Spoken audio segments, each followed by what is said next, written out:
네, 당신을 괴롭히는 투자 고민 저희 아침엔 투자가 함께하도록 하겠습니다. 저는 허잼입니다. 여러분 안녕하세요. 여도은입니다. 네. 자, 오늘 시장의 분위기를 한번 보도록 하겠습니다. 그렇죠. 코스피가 0.3% 그리고 코스닥은 0.09% 반대로 하락을 하고 있습니다. 네. 오늘 반도체주가 장 초반에 좀 오를까 말까 고민하는 듯 하더니 오르고요. 네. 그동안 올랐던 현대차 그룹주는 뭐 일부 이제 기아 같은 경우에는 상승세를 이어가고 있는 반면 다른 종목들은 조금 쉬는데 뭐 그동안에 올랐던 거 대비해서는 쉰다라는 표현이 좀 어울리지 않는 네. 소폭 하락에 그치고 있고요. 오늘은 전력 쪽이 에너지가 빵빵합니다. 네. LS 일렉트릭을 비롯한 전력 에너지 그리고 원전 관련한 종목들이 힘을 실리고 있는 모습이고 어제 코스닥은 네. 1월 말이라고 했죠 어제. 1월 말 기다리라고 했잖아요. 보름 네. 보름 기다리도록 하겠습니다. 야, 코스피 그런데 여러분들 네. 오늘 사실 속보가 나오긴 했는데 네. 4,706선 지금 지나가고 있는데 이거 사상 최고치 계속 갱신하는 거 아닙니까? 뭐 매일매일 갱신하죠. 그러니까 좀 우리가 네. 묻어내진 것 같아서 무던하다고요? 매일 오르니까. 근데 또 이거 가지고 호들갑 떨면은 네. 아유 뭐 이 정도 가지고 이 정도 가지고 왜 체력이 우리- 좋아지셨나 봐요. 우리는 이제 5천 보면서 네. 5,500, 6천 이렇게 이제 만을 향해 달려가는데 그렇죠. 뭐 4,700 가지고 이제는 뭐 만족스럽지가 않죠. 예, 그렇지 않습니까? 매일 아침에 이렇게 또 새벽을 열어주시잖아요, 우리 네. 도은 씨가. 야, 트럼프 발언이 이란 시위대한테 기관을 점령해라 이런 얘기를 했다면서요. 뭐 트럼프 발언은 그것뿐만 아니라 뭐 네.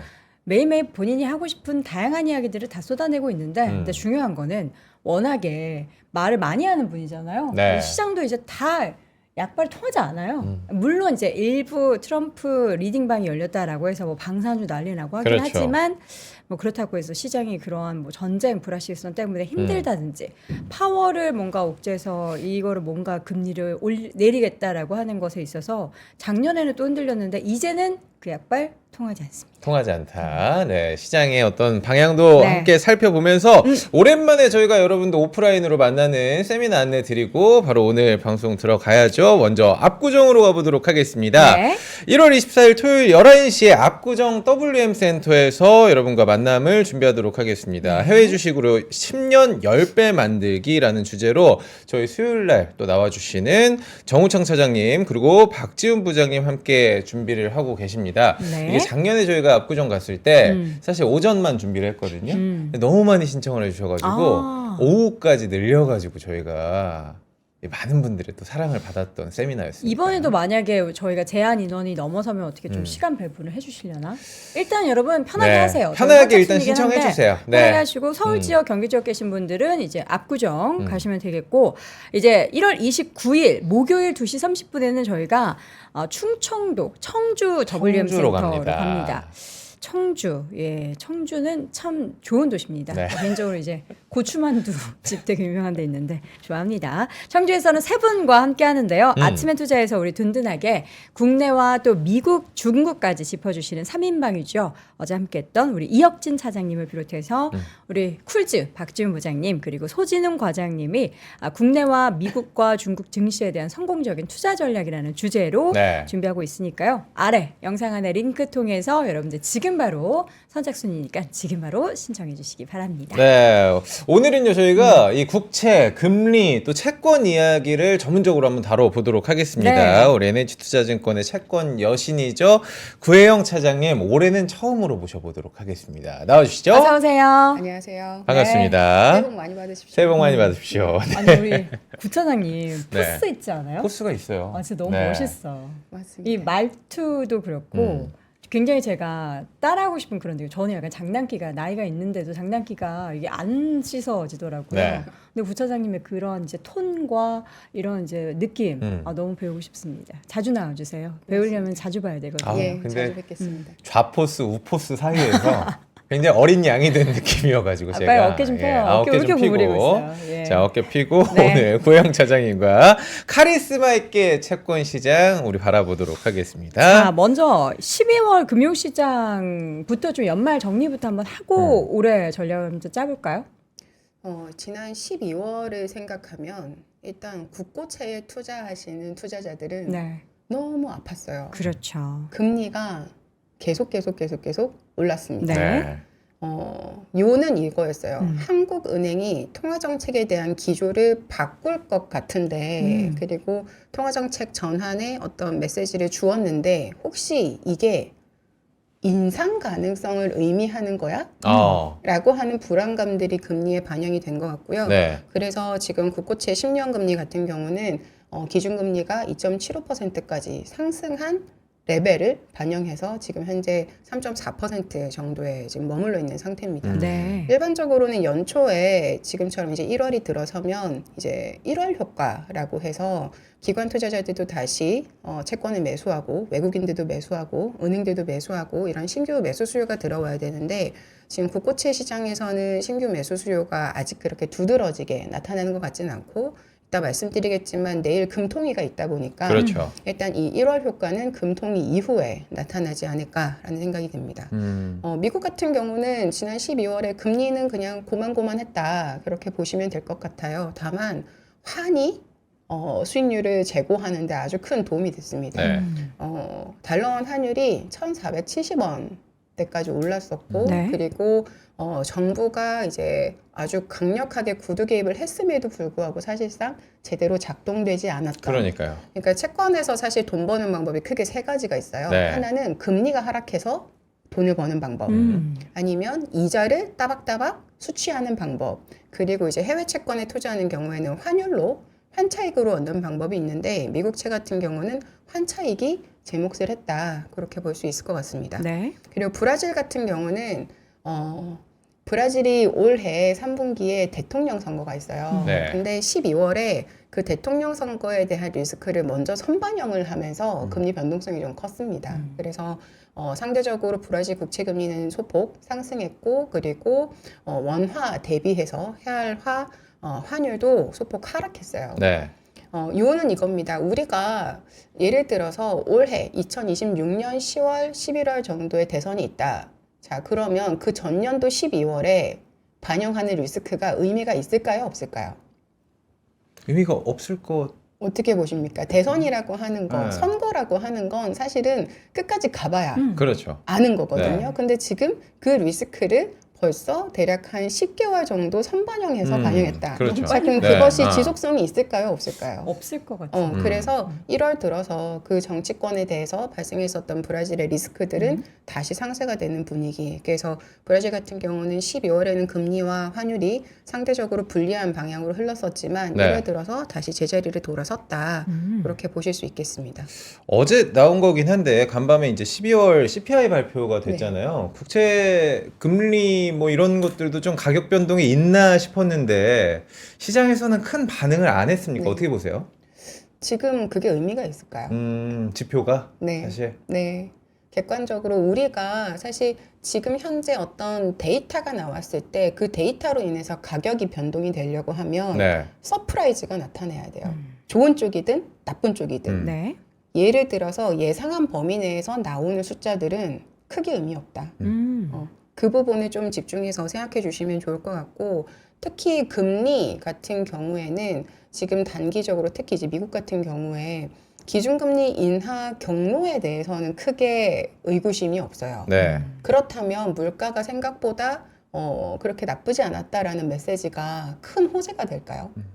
크게 되지 않죠. 그리고 오히려 지금 경기나 또는 지수 흐름이 아주 좋은 상황에서 물가가 안정됐다. 그러면은 기준금리 인하를 조금 더 서포트해주는 재료인데 지금 미국채 장기금리에서는 무엇을 얘기하냐면 이렇게 경기 좋고 자금 흐름 좋은 상황에서 기준금리 인하를 계속하면 오히려 장기적으로는 인플레이션에 대한 리스크를 우리가 대비해야 되는 거 아니야? 라고 네. 판단을 하고 있거든요. 이제 그러다 보니 지금 자료에서도 같이 보시면 미국에 대한 기준금리 컨센서스가 진한 파란색 흐름을 보셨을 때 아래쪽으로 기울어 있음에도 네. 하늘색으로 표시가 되어 있는 미국채 10년 금리에 대한 전망치는 그다지 변동이 없습니다. 거의 뭐 박스권이라고 예, 봐도 네. 이만큼의 그 두 숫자의 괴리는 궁극적으로 이 향후에 발생할 수 있는 인플레이션에 대한 경계감을 선반영하고 있는 거거든요. 네. 그러다 보니 기준금리 인하가 예를 들어서 서포팅되는 데이터가 나오는 것 자체를 채권 시장에서 크게 호재로 받아들일 이유가 없다라고 저는 좀 해석을 하고 있습니다. 네.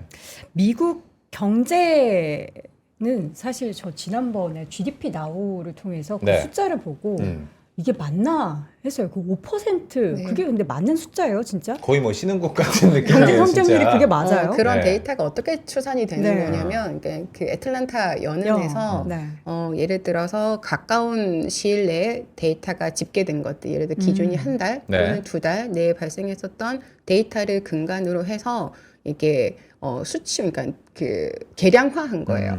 그러다 보니까 최근에 발표된 데이터들이 좋아지면 숫자가 위로 확 튀고 최근에 발표된 데이터들이 안 좋아지면 아래로 훅 기울고, 그러니까 변동성 자체는 큽니다. 다만 우리가 5%라는 숫자 자체에 대해서 어떤 권위를 부여하기보다는 중요하게 판단할 것은 성장률에 대한 전망치, 눈높이가 상향 조정될 가능성이 있구나라는 부분입니다. 네.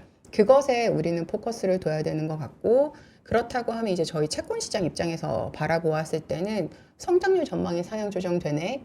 근데 이 상황에서 이제 어제 보면 뭐 트럼프의 파월에 대한 그렇죠. 네. 형사소송 얘기를 듣고 제가 음.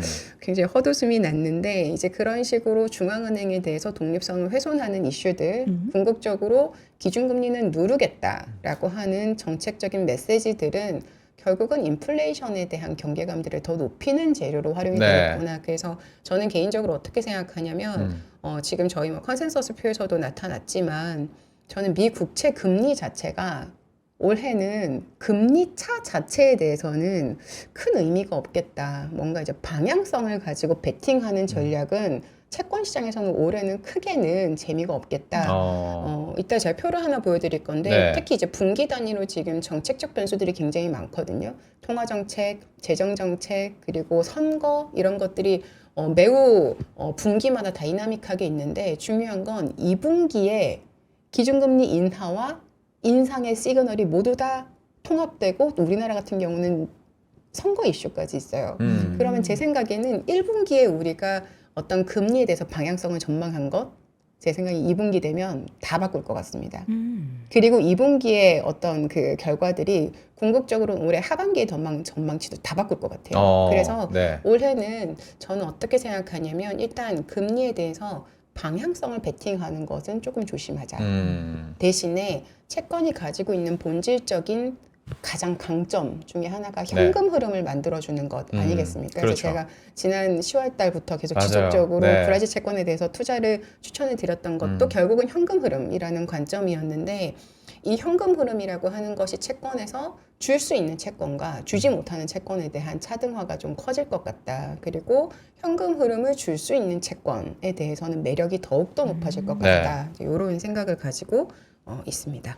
그 현금 흐름이라는 게 사실 작년부터도 그렇고, 네. 우리가 네. 뭐 주식에는 배당이 있고 그렇죠. 채권 투자하면서도 그렇고, 그러니까 이게 그러니까 어르신들만 그러는 줄 알았는데 젊은 투자층들도 그 현금 흐름을 굉장히 따라가는 투자를 많이 비중을 늘리더라고요. 네. 물론 이제 단기적인 수익이나 뭐 주가 수익률, 뭐 채권에 대한 가격 하락으로 인해서 뭐 그 수익률을 보는 것도 중요하지만 뭔가 주기적으로 나에게 현금이 창출되는 것을 굉장히 중요시하는 그런 풍토가 만들어졌는데 이거는 왜 이런 트렌드가 만들어진 건지 좀 불확실성이 좀 네. 있어서 그런가? 요거는 사실 채권 시장을 넘어서서 네. 저는 지금 우리가 직면하고 있는 현실. 두 분의 앵커님들과 제가 직면하고 뭐죠? 있는, 또 우리 시청자분들이 직면하고 있는 이 네. AI 트렌드하고도 저는 연관이 있다고 생각하는데, 제가 사실 지난주에 CES를 다녀왔거든요. 다녀오셨어요? 라스베가스를 그래요? 네. 가서 이제 AI의 어떤 기술의 태동, 그것이 우리 아주 작은 생활부터 큰 흐름까지 바꾸는 것들을 제가 직접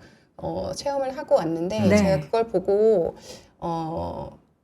느낀 게 뭐였냐면요. 네. 최근에 보면 앨런 머스크도 이런 얘기를 했어요. 결국은 궁극적으로 한 10년 이내에는 노동의 가치가 제로가 된다. 뭐 의대 가지 마라. 그렇죠. 이제 사자 직업들은 맞아요. 끝났다. 네, 이런 네, 얘기했잖아요. 네. 네. 우리 안 갔잖아요, 우리. 못 갔어. 주변도 못 갔어. 그러면 우리가 생각해 볼 거, 노동 가치가 이 노동 시간을 투입함으로써 우리가 벌어들이는 소득에 대한 가치가 네. 지난 코비드 이후에도 우리가 지속적으로 낮아진다라고 하면서 엔잡 이런 맞아요. 단어들이 유행을 했었고, 그랬네. 실제로 부업을 하시는 분들이 많아졌죠. 컨텐츠 시장을 통해서든 커머스 시장을 통해서든. 자, 그런데 지금은 그게 그 흐름이 가속화되고 있는 상황이에요. 싱귤레러티 이런 얘기 하잖아요. 특이점. 어. 최근에는 특이점이 이미 시작됐다라고 얘기가 되고 있거든요. 네. 네. 자, 그렇다면 지금부터는 우리가 내 노동 시간을 들여서 벌 수 있는 돈에 대한 가치가 만약에 지수적으로 급격하게 감소할 수 있는 상황이라면 나를 대신할 수 있는 현금 흐름이 반드시 필요하지 않겠습니까? 그래서 제 생각에는 이 젊은 세대들도 현금 흐름을 발생해주는 자산에 대해서 비중을 더 늘리거나 중요성에 대해서 인식하는 이유가 네. 저는 그러한 시대적 흐름 안에 있기 때문이다라고 생각을 하고 있고 또 이제 제가 개인적으로 채권을 활용해서 현금 흐름을 만들기를 좀 권해드리는 이유는 뭐냐면 네. 이 채권이라고 하는 거는 약속된 현금 흐름이에요. 약속됐다는 거는 이자가 명시돼 있다. 그렇죠. 이자의 금액도 명시가 네. 되어 있고 기간도? 주기도 명시되어 있고 네. 날짜도 명시가 되어 있어요. 그렇죠. 그 돈을 이렇게 빌려간 우리가 우리가 생각하는 투자한 그 대상이 파산만 하지 않으면 사실상 그 스케줄은 약속된 거예요. 네. 자, 근데 중요한 거, 우리 회사에서 받는 급여 어. 약속돼 있기 때문에 소중한 거 아니겠습니까? 그렇죠. 이 매달 날짜에 며칠에 얼마가 들어온다. 예를 들어서 우리가 매월에 21일에 급여를 받기로 했는데 21일에 급여가 안 들어왔다. 이거 디폴트 아니겠습니까? 바로 저는 이제 저기 빨간띠 매진. 우리의 3% 생계 3% 본사 앞에서. 그럼요. 나오라고 한 그래야 번도 됩니다. 늦은 적이 없어요. 일찍 맞아. 주면 일찍 맞아. 줬지 그쵸? 늦은 적은 네. 없습니다. 바로 준비를 하고 그렇게 있어요. 생각을 해보면 사실상 채권이라고 하는 것의 이 현금 흐름은 사실상 우리가 고용된 상태에서 급여를 받는 것과 비슷하게 생각할 수 있고요. 물론 이제 급여라고 하는 것은 시간이 지나면서 뭐 임금 상승률이 생길 수 있겠지만 네. 이제 아쉽게도 채권은 그 상승률은 없죠. 네. 오히려 인플레이션의 리스크가 되는 요인이 될 수는 있죠. 다만 약속됐다는 현금 흐름은 매우 중요한 것 같고 그리고 투자할 수 있는 대상이 원화 채권도 있고 외화 채권도 있죠. 원화로의 현금 흐름도 만들 수 있고 외화로의 현금 흐름도 그렇죠. 만들 수 네. 있습니다.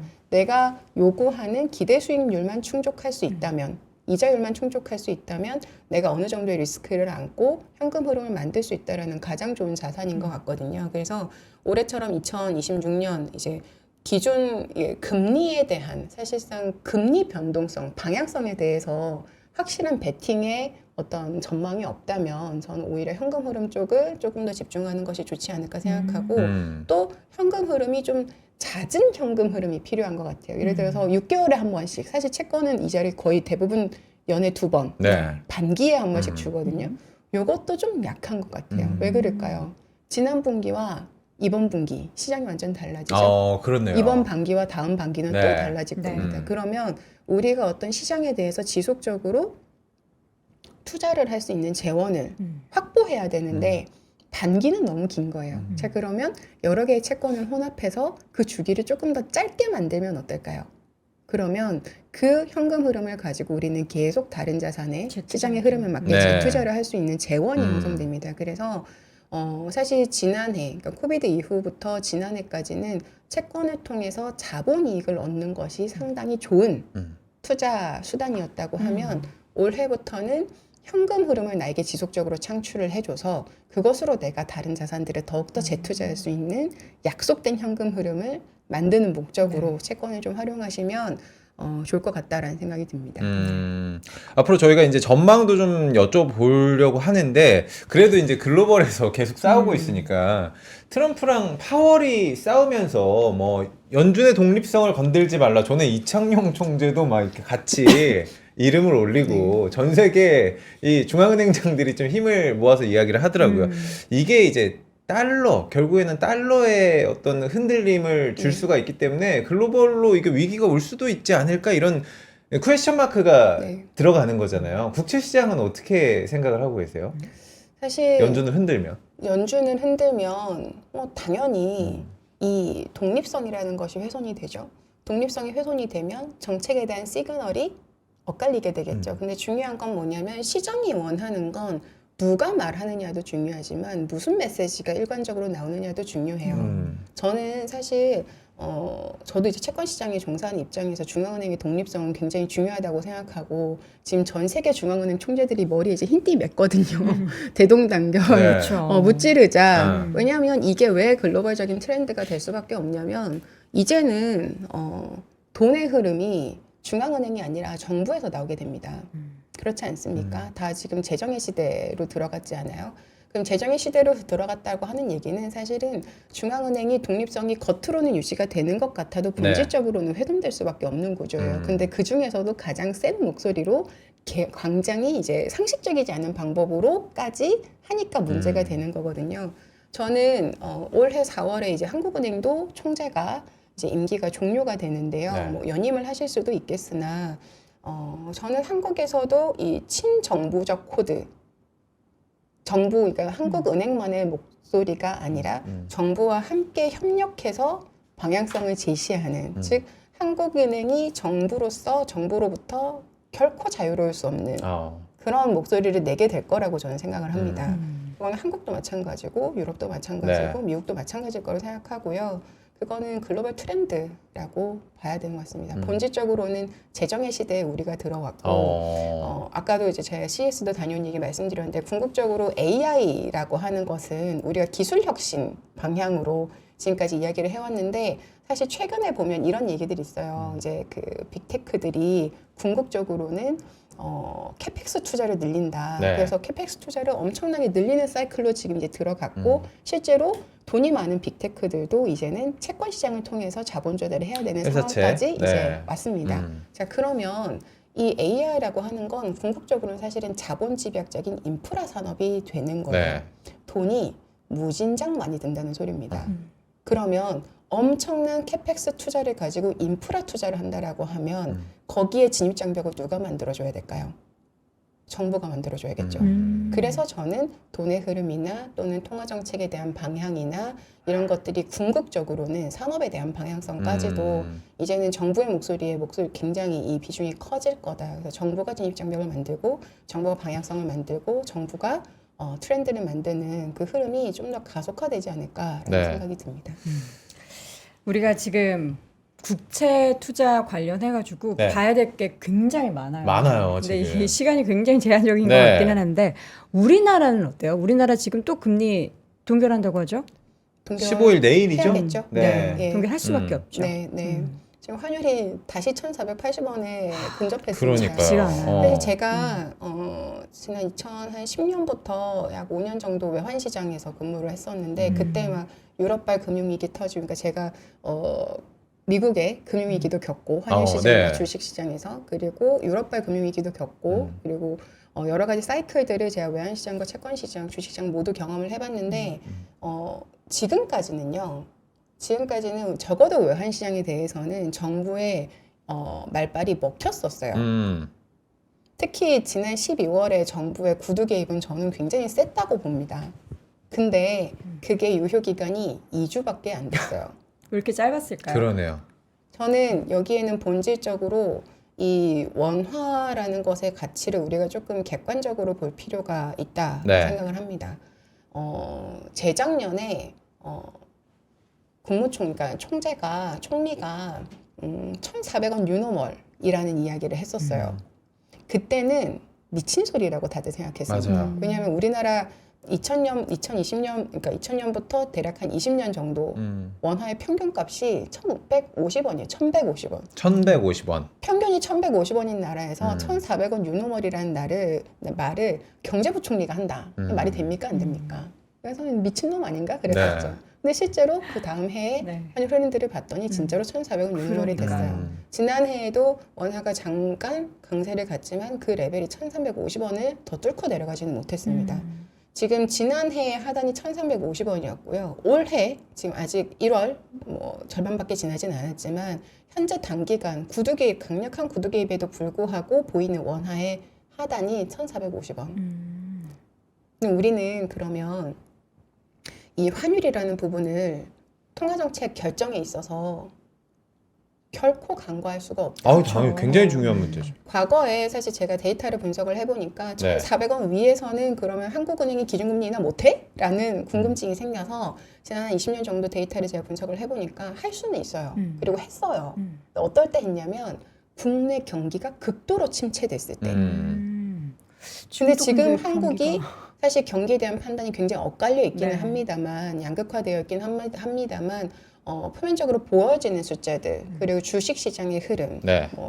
그리고 부동산 시장의 어떤 가격 이런 지표들을 보면 지금 우리가 환율에 대한 리스크를 안고서라도 기준금리 인하를 해야 된다라고 말을 해야 되는 상황일까? 아닌 것 같거든요. 오히려 저는 내일 통화정책에서 제가 기다리고 있는 메시지는 뭐냐면 네.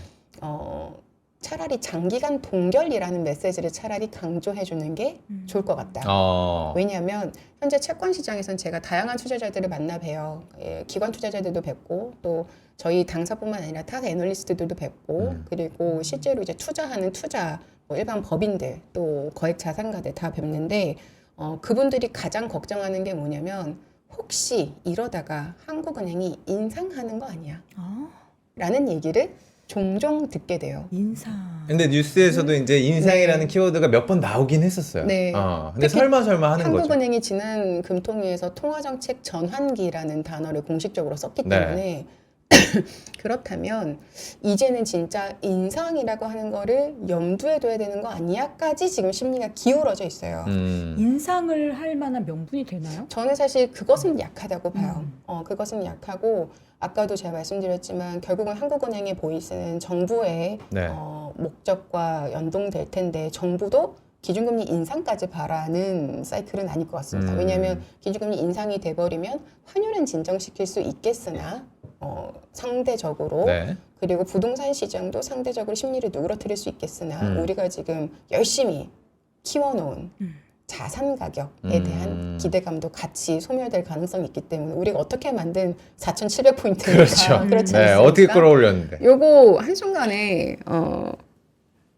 조정받을 수 있거든요. 그래서 아마 정부가 일단 기준금리 인상을 원하지 않는다면 일단은 그건 아닌 것 같고 다만 제가 내일 그런 메시지가 필요하다고 얘기하는 건 시장에서 경계감을 가지고 있기 때문에 경계감은 그래도 해소해줘야 되지 않을까. 네. 그리고 그 경계감만 해소가 돼도 지금의 국고채 금리 대략 한 10년 금리 기준으로 3.4% 정도 되는데 여기 한 20bp 정도는 그래도 내려가서 좀 안정적으로 움직이는 범위가 되지 않을까라는 생각이 듭니다. 그래서 내일은 사실 다른 메시지보다 아마도 성장률 전망치도 상향 조정할 거고 그러니까 숫자를 드러내진 않겠지만 네. 전망 코멘트 자체가 좋아질 거고 물가에 대해서도 소폭 전망치가 다소 조금 호키시하게 갈 수 있고 그런 배경들이 있기 때문에 다만 우리 통화정책 전환기라고 하는 게 인상 사이클로의 전환은 아니다라는 것만 구체적으로 명시를 해줘도 시장에서는 좀 안정되지 않을까.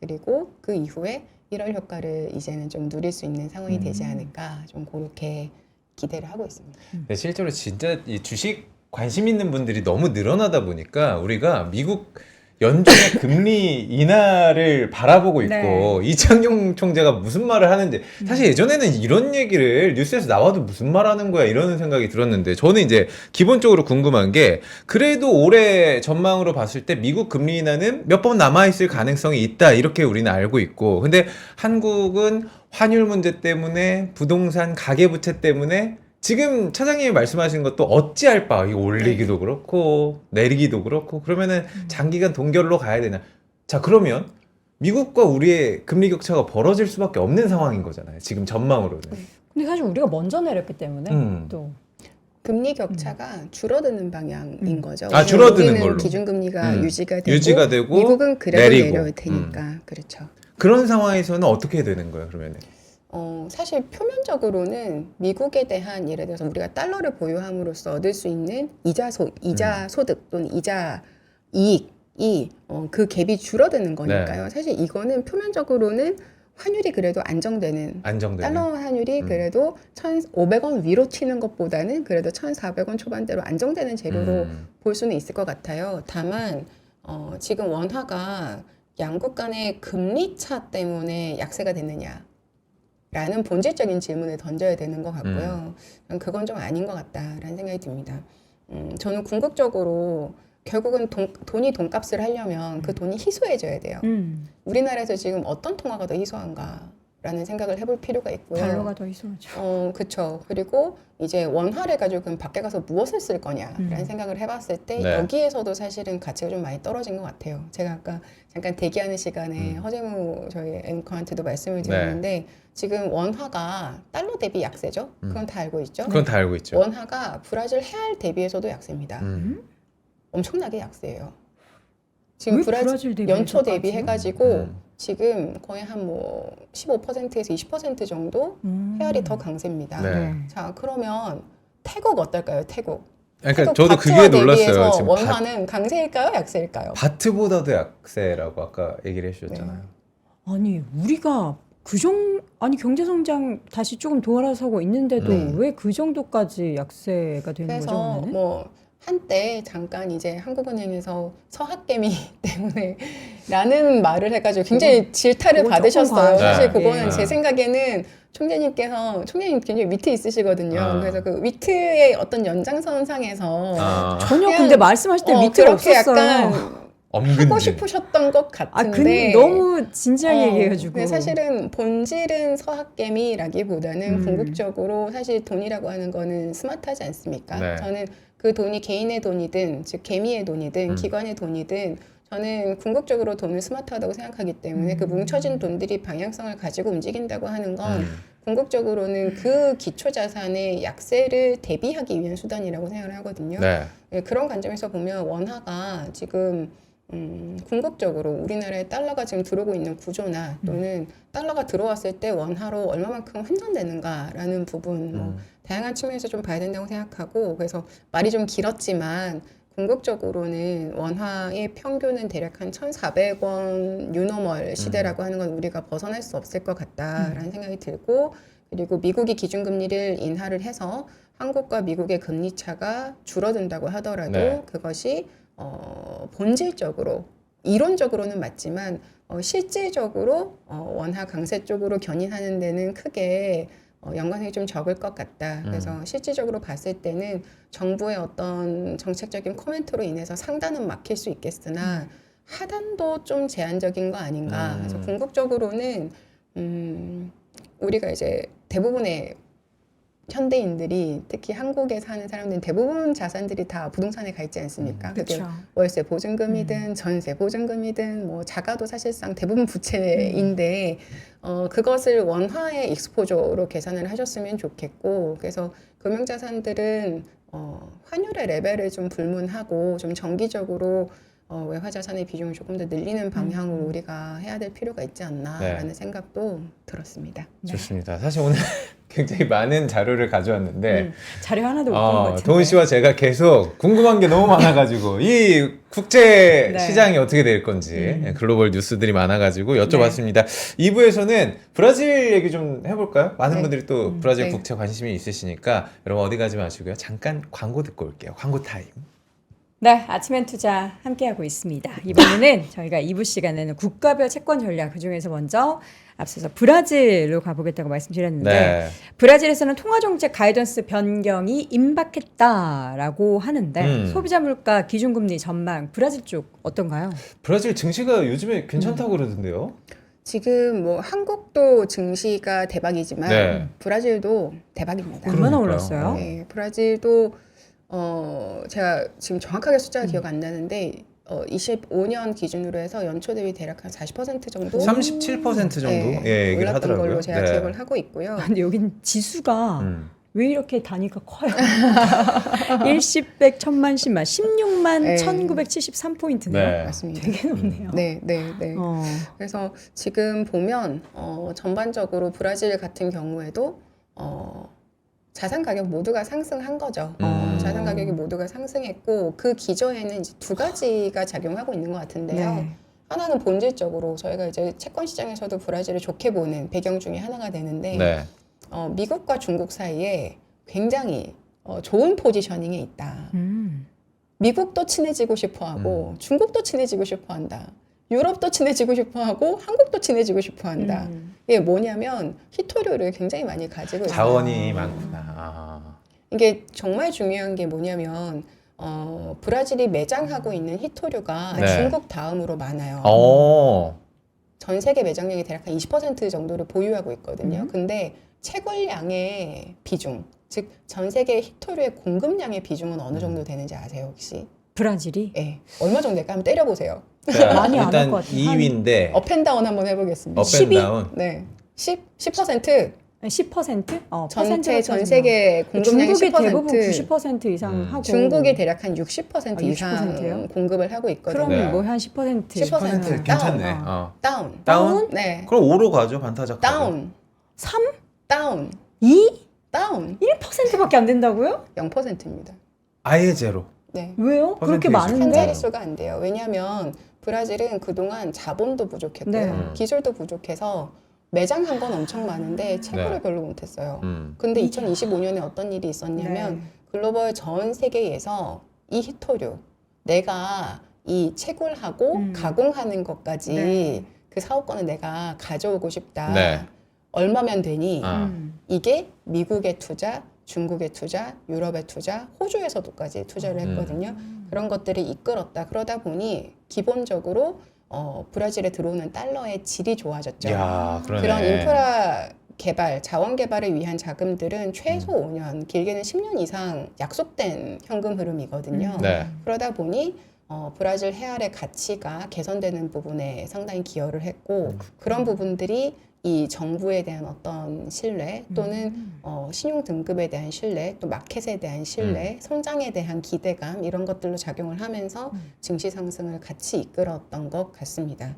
그리고 환율도 안정이 되고 그리고 금리도 그래서 상대적으로 안정이 됐고 특히 이제 브라질 같은 경우는 그래도 지난해까지는 기준금리 인상 사이클이었어요. 네. 왜냐하면 환이 너무 약했어요. 상반기에. 그래서 이 환을 통제하기 위해서 기준금리 인상을 했었는데 네.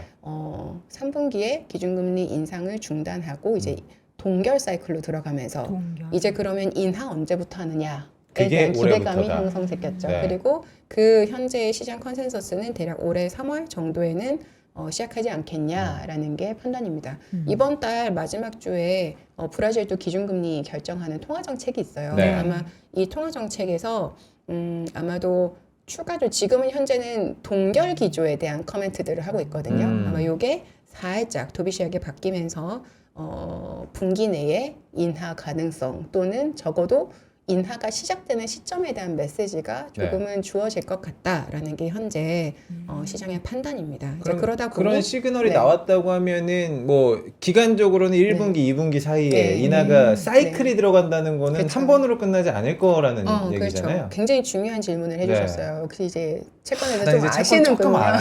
채권왕. 치읓 정도 알아. 치읓 정도. 채권 투자하는 왔어요. 많이 오늘 있어요. 그러면 애까지 한번 가보겠습니다. 네네네네. 치읓을 아셨으니까 지금 중요한 건 그거예요. 시장에서는 조만간 인하를 할 것이다라는 기대감이 형성이 돼 있죠. 그쵸. 그리고 이미 통화정책 가이던스 변경까지 시장에선 프라이싱을 하고 있죠. 네. 자 그러면 인하가 시작됐을 때 속도가 얼마일까라는 게 중요해요. 연에 몇 번을 할 네, 것인가.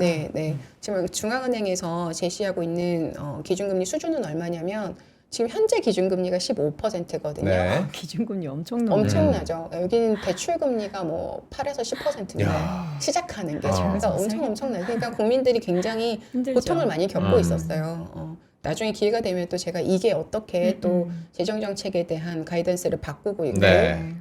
룰라 대통령이 이제 대선이 있으니까요. 대선 정책이 어떻게 바뀌고 있는지에 대해서도 나중에 좀 시간 여유 있을 때 네. 설명을 드릴 건데 어쨌든 오늘은 통화정책만 집중해서 네. 본다면 현재가 15%다.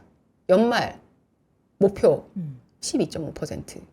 자 그러면은 횟수는 포인트 한 번에 몇 번 내리는 게 거의 한 보통 75bp씩 해가지고 빅스텝으로 쫙쫙 빅스텝으로 내리겠다라는 계속 걸음을, 거죠. 그러니까 시장만 어. 하면 일단은 빨리 세네 번? 간다라는 네. 주의죠. 자 그러면 그것을 시장이 모르냐 알고 있죠. 그쵸. 네. 그러니까 지금 기준금리는 15%인데 시장의 국채금리는 대략 한 13.5%에서 13.7%요 정도 범위에서 그래서 움직이고 그러니까 거꾸로 역전돼 있는 거죠. 내려가 있는 상황인 거죠. 자 그러면 자 3월달에 인하가 시작됐을 때 이미 다 알고 있는 재료들이 시장에 오픈됐다. 우리 항상 그러잖아요. 뉴스에 팔아라. 네. 그러면 얼마에 팔아야 될까? 제가 과거 데이터를 한번 비교를 해보니까요. 브라질이 기준금리가 대략 한 3, 4%에서 15%까지 오르고 내리고 하는 사이클을 대략 네. 한 3번 정도 경험을 했는데 그 데이터를 가지고 정리를 해보니까 이 분기점이 대략 한 기준금리 12% 정도더라고요. 그러니까 기준금리가 12%보다 위에 있을 때는 조만간 이제는 인하를 하겠지라는 네. 기대감 때문에 기준금리보다 시장금리가 낮게 형성이 되고요. 그리고 기준금리가 12%보다 이제 내려가면 그때부터는 정상화가 돼서 기준금리보다는 장기금리가 조금 높은 구간에서 머무르게 되더라고요. 그래서 우리는 이제 기준금리와 장기금리의 스프레드라고 표현을 하는데 딱 그 분기점이 대략 한 12% 정도다. 자, 그러면 한번 예상을 해보면 지금 현재 브라질 국채 10년물 금리가 13.7%, 네. 현재 기준금리가 15%. 자, 인하가 3월에 할지 뭐 5월에 할지는 잘 모르겠으나 어쨌든 인하가 시작되면 연말에는 얼추 기준금리가 그래도 한 13% 부근에 가 있겠다. 자, 그러면 시장금리는 어떻게 돼 있을까? 13%보다는 소폭 언더에 있을 확률이 높다. 이 네. 데이터에 근거를 한다면. 자, 그러면 지금 이제 작년에 제가 브라질 국채 굉장히 추천을 많이 드렸는데 맞아요. 네. 많이 투자하셨잖아요. 사실 이자 수입 측면에서는 저는 계속 가져가야 되는 자산이라고 생각하지만 올해 하반기에 대선도 있고 뭔가 금리에 대한 변동성은 있고 호재는 내가 좀 이익으로 실현하고 싶다 하시는 분들은 타겟 레벨을 대략 한 12.5%, 13%요 정도 사이 구간부터는 이익 실현을 좀 해도 괜찮겠다. 그래서 저는 사실 개인적으로는 타겟을 12.5% 정도로 생각하고 있고요. 그 정도 되면 차익 실현했을 때 매우 아름다운 숫자들이 나오지 않을까. 그리고 정부 정책 불확실성이나 또는 대선 이런 것들을 지나고 나서 네.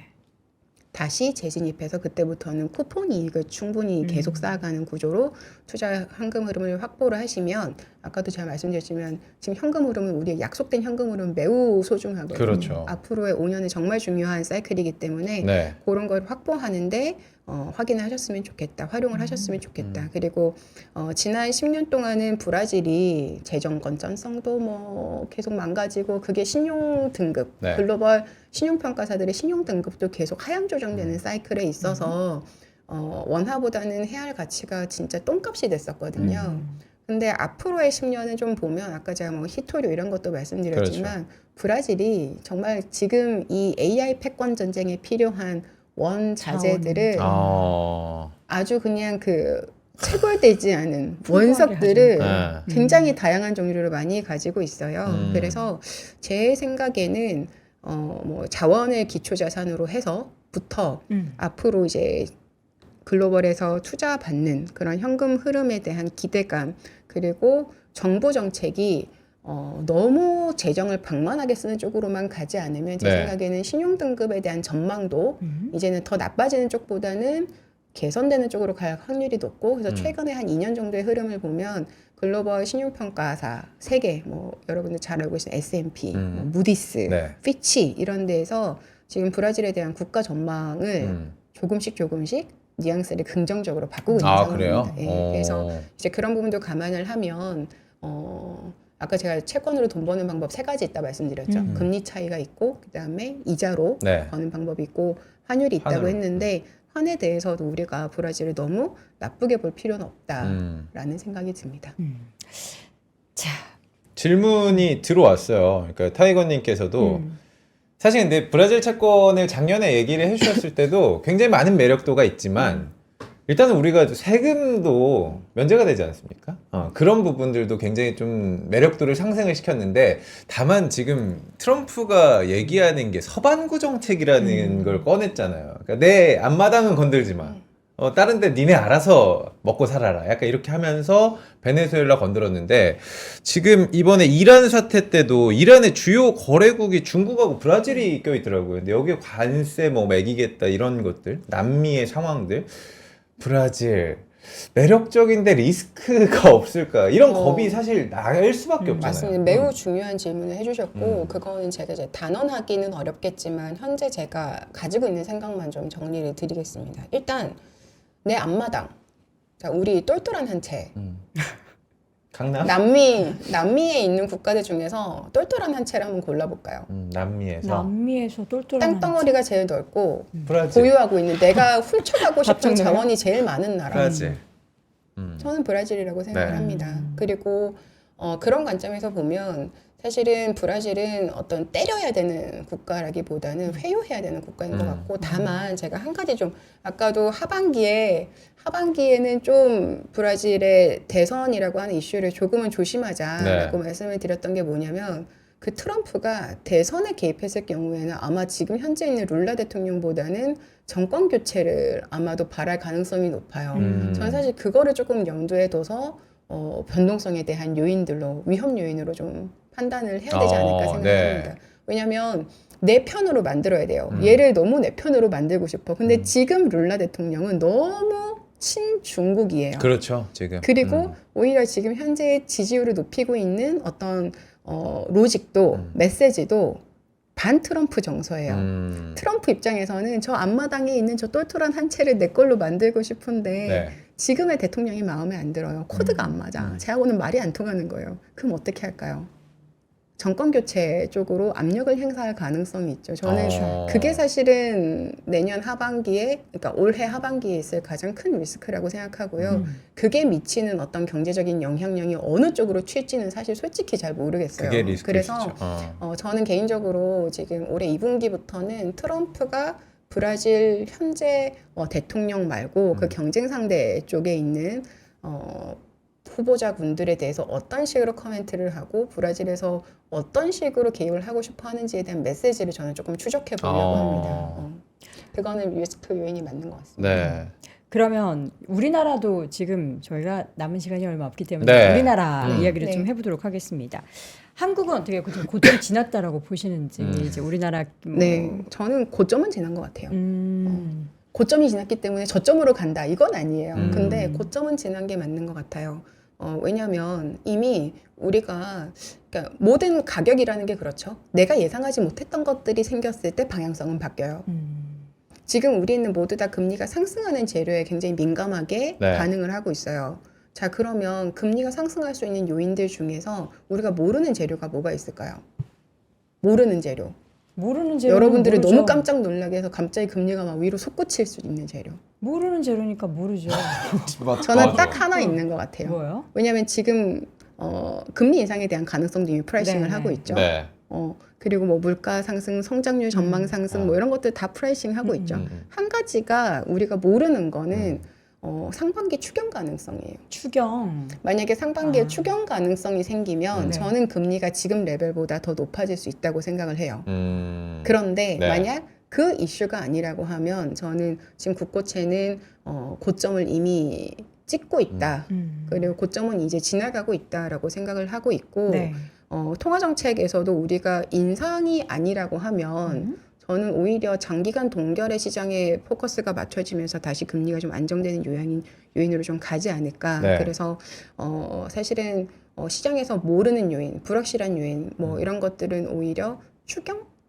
그거 하나만 저는 해소하면 될 것 같고 근데 그건 우리가 예측 가능한 변수가 아니다 보니까 그렇죠. 대응 영역으로 봐야 되는 것 같고 그걸 제외하고는 괜찮다. 그리고 다만 하단을 너무 우리가 공격적으로 예를 들어서 금리가 후두둑 떨어질 거다. 많이 올랐으니까 많이 떨어질 거다라고 보기가 좀 어려운 것은 네.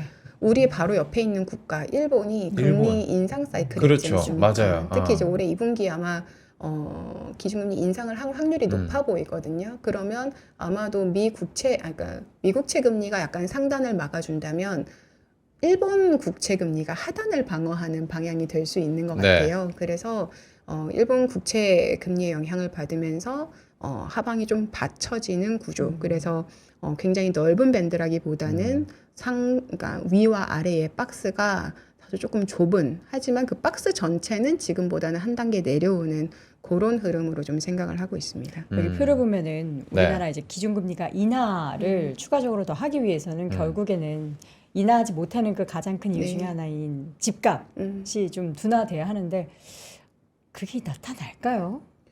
저는 사실 저도 너무 궁금한데요. 네. 저는 제가 지난 2025년 동안 이제 거의 마무리 시간이니까 한 네. 가지 느낀 거. 네.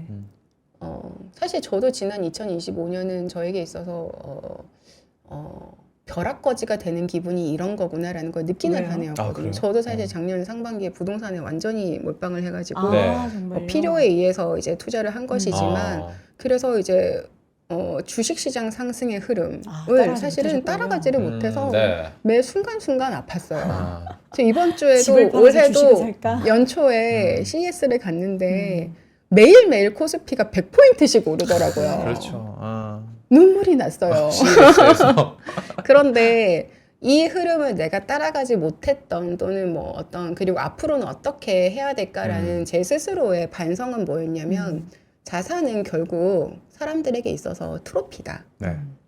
트로피 에셋을 사야 된다. 음. 주식이든 채권이든 네. 부동산이든 어떤 자산이 사람들에게 있어서 트로피가 되는 순간 저는 그때는 우리가 어떤 가치에 대한 상단을 막기보다는 네. 쏠림을 봐야 된다라고 아. 생각을 하고 있고요.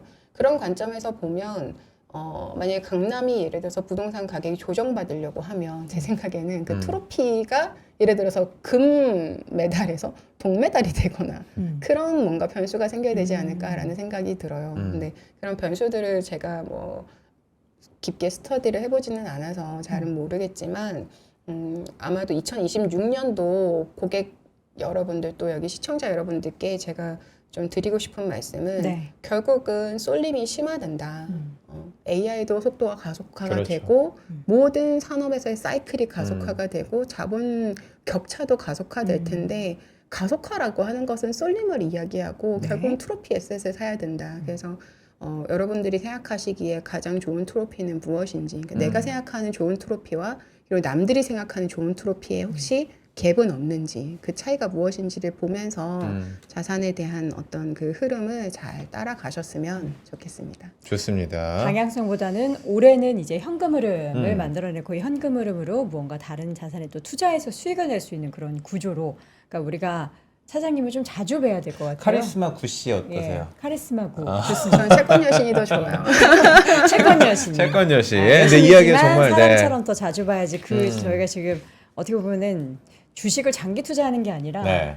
좀 이렇게 단기적으로 계속 보는 것처럼 맞아요. 채권 쪽도 그런 식으로 좀 봐야 될 이슈가 많아서 좀 더 자주 보셨으면 좋겠습니다. 다음에 오셨을 때는 오늘 이제 조금 거시적으로 전망을 해주셨으니까 올해 채권에 처음 들어가는 개인 투자자라면 이런 거를 약간 우리가 주제로 해가지고 네. 좋습니다. 또 스텝 네. 바이 스텝으로 네. 올해 어떤 게 유망할지 여쭤보도록 하겠습니다. 네. 차장님 다음에 또 뵙겠습니다. 고맙습니다. 네. 자, 아침엔 투자 오늘도 함께 하셨습니다. 네. 저희는 내일 오전 지금 시장이 좀 하락 전환했거든요. 음. 근데 뭐 다들 뭐 이 정도는 괜찮다 이렇게 생각하시겠죠. 체력이 좋아졌잖아요. 네, 오전까지 네. 또 얼마나 어떤 종목들이 먼저 이렇게 상승 전환하는지 아니면 어떤 종목들의 차익 실현 매물이 많이 나오는지 네. 지켜보시기 바라겠고요. 저희는 내일 오전 10시에 다시 돌아오겠습니다. 여러분 고맙습니다. 고맙습니다.